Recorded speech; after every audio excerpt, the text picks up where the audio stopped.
উজান বজাৰ স্থিত আম্বেদকাৰ ভৱনত অসম অনুসূচিত জাতি যুৱ ছাত্ৰ সন্থাৰ কেন্দ্ৰীয় কাৰ্যনিৰ্বাহক সভা। অসম চৰকাৰে কেওট লোকসকলক অনুসূচিত জাতিত অন্তৰ্ভুক্ত কৰিব বিচৰা কাৰ্যক তীব্ৰ বিৰোধিতা অসম অনুসূচিত জাতি যুৱ ছাত্ৰ সন্থাৰ। অনুসূচিত জাতিৰ পঢ়ি থকা ছাত্ৰ ছাত্ৰীসকলে জলপানীৰ ধন লাভ নকৰা, বানগৰা খহনীয়াত ভূমিহীন হোৱা অনুসূচিত লোকক ভূমি প্ৰদান কৰাকে ধৰি বহুতো দাবীত চৰকাৰক সমালোচনা অনুসূচিত জাতি যুৱ ছাত্ৰ পৰিষদৰ। চাওক গুৱাহাটীৰ উজান বজাৰৰ পৰা বিশ্বজিৎ চাহাৰ প্ৰতিবেদন, AIN লাইভ। আম্বেদকাৰ ভৱনৰ এই প্ৰাংগণত এখন কাৰ্যনিৰ্বাহক অনুষ্ঠিত হয় অসম অনুসূচিত যুৱ ছাত্ৰ সন্থাই।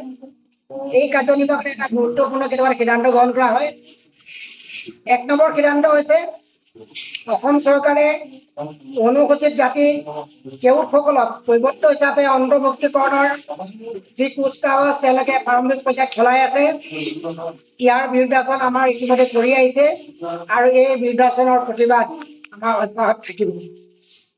এই কাৰ্যসূচীৰ জাতিধ্বংসী কাৰ্যসূচীৰ বিৰুদ্ধে অসম অনুসূচিত যুৱ ছাত্ৰ সন্থাকে আদি কৰি 13টা সংগঠন আৰু বাকী থকা সংগঠনবিলাকত মিলি অহা 31 তাৰিখে এখন আমি যুটীয়া বৈঠক আমি আহ্বান কৰা আজি সিদ্ধান্ত গ্ৰহণ কৰিছো আৰু সেই বৈঠকৰ সিদ্ধান্ত মৰ্মে পৰৱৰ্তী আমি কাৰ্যসূচী আগবঢ়াই নিম। আৰু যুৱ ছাত্ৰ সন্থাই আজি আৰু এটা কাৰ্যসূচী গ্ৰহণ কৰা হৈছে, সেইটো হৈছে 5 অক্টোবৰ তাৰিখে 2025 5 অক্টোবৰ তাৰিখে গুৱাহাটীতে এখন নাগৰিক সভা অনুষ্ঠিত কৰা হ'ব অনুসূচিত জাতি লোকসকলৰ সচেতন নাগৰিকসকলক লৈ, যাতে কি কাৰণত কি যুক্তিত অনুসূচিত জাতিত কেওটসকলক অন্তৰ্ভুক্ত কৰিছে এই গোটেই কথাখিনি বিশ্লেষণাত্মক এটা আলোচনাৰ মাধ্যমেৰে আমি এটা সিদ্ধান্ত উলিয়াই তাৰ পৰৱৰ্তী পৰ্যায়ত চৰকাৰৰ বিৰুদ্ধে প্ৰতিবাদ সাব্যস্ত কৰিবলৈ আগবাঢ়ি যাব। এইটো কথা আজি এইখিনিতে নিশ্চিত যে অনুসূচিত জাতি ৰাইজে তথা বিভিন্ন সংগঠনসমূহে ধাৰাবাহিকভাৱে অসম চৰকাৰৰ বিৰুদ্ধে কেওটসকলক অনুসূচিত জাতিৰ অন্তৰ্ভুক্ত কৰা বিষয়টো আমি কেতিয়াও মানি নলওঁ আৰু ইয়াৰ বিৰুদ্ধে তীব্ৰ প্ৰতিবাদ কৰিবলৈ আমি সকলোৱে ঐক্যবদ্ধ থাকিম। এই কথা আজি এই সংবাদমেলৰ জৰিয়তে আমি অসমৰ সকলো ৰাইজক, অসম চৰকাৰ তথা মাননীয় মুখ্যমন্ত্ৰী, ৰাজ্যপাল, বিৰোধী দলৰ দলপতি সকলোকে ইয়াৰ পৰাই আমি এই কথা আমি তেওঁলোকক আনুষ্ঠানিকভাৱে ঘোষণা কৰিম।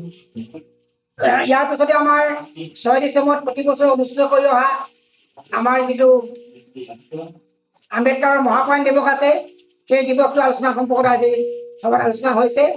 আৰু আটাইতকৈ ডাঙৰ কথা এটা কৈ থওঁ, 90% অসমৰ অনুসূচিত জাতি লোকে বিশেষকৈ কৈৱৰ্ত, বনিয়া আৰু হীৰাকে আদি কৰি এতিয়াও কিন্তু ভূমিহীন হৈ আছে। তেওঁলোকৰ কেৱল এটাই কাৰণ, সেইটো হৈছে গৰা খহনীয়াত আক্ৰান্ত হৈছে সম্পূৰ্ণভাৱে। কোনোবা হয়তো ফৰেষ্ট লেণ্ডত বাস কৰি আছে, কোনোবা মথাউৰিত বাস কৰি আছে, কোনোবা গেজিং লেণ্ডত বাস কৰি আছে, কোনোবা হয়তো ৰাস্তাৰ পথৰ কাষত কৰি আছে। এইসকলক ভূমি অধিকাৰ প্ৰদান কৰিবৰ কাৰণে আনুষ্ঠানিকভাৱে ইতিমধ্যে আমি চৰকাৰক আমি লিখিত আবেদন জনাইছোঁ। ইয়াৰ উপৰিও আমি চৰকাৰক আজি সংবাদমেলৰ জৰিয়তে আমি আহ্বান জনাইছোঁ যে ভূমিহীন লোকসকলক য'ত ফৰেষ্টত বা অন্যান্য বাস কৰি আছে অনুসূচিত লোকসকলক তেওঁলোকক উচ্ছেদ নকৰিবলৈ আমি আহ্বান জনাইছোঁ। আৰু যিটো উচ্ছেদ চলাইছে সেই উচ্ছেদ আমি সমৰ্থন জনাইছোঁ। কিন্তু অনুসূচিত জাতিৰ লোকসকলৰ গৰাখহনীয়া লোকসকলক সজাগ কৰি থকা যদি ভূমি উচ্ছেদ কৰা আমি খবৰ পাওঁ, তেতিয়া কিন্তু আমি আৰু জংগী আন্দোলন কৰিবলৈ আমি বাধ্য কৰিম। যিহেতু অনুসূচিত জাতিৰ লোকসকল ইয়াৰ হ'ল এইখন অসমৰ ভূমিপুত্ৰ, ইয়াৰ হ'ল আদিম খিলঞ্জীয়া লোক। এওঁলোকে ব্ৰহ্মপুত্ৰ থকাৰ পৰাই, লুইতখন থকাৰ পৰাই আছে বুলি আমাৰ পূৰ্বপুৰুষসকলে কৈ আহে।